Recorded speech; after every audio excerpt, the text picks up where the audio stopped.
Hello mga beshi! Ola, ola!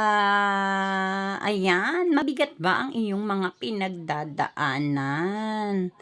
Na para bang sa balikat mo lahat ay iyong pasan-pasan. Bakit di mo tignan? Mga babaeng yan, naku pasayaw-sayaw lang, di mo ba alam? Mga cancer patient yan. Ang iba dyan stage 4 na at ang iba stage 3 din naman. Meron pang stage 2 dyan. Pero lahat happy-happy lang, ine-enjoy lang nila buhay nila.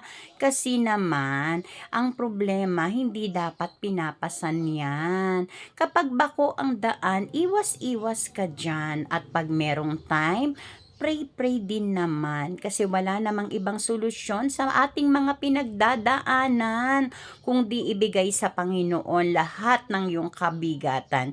Kasi ang sabi niya sa kanya naman ay may kapahingahan.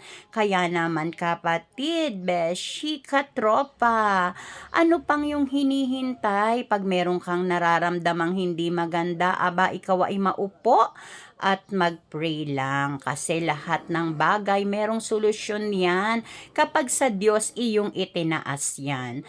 Kaya nga follow for more mga beshi. God bless everyone and I love you all. Ola, ola!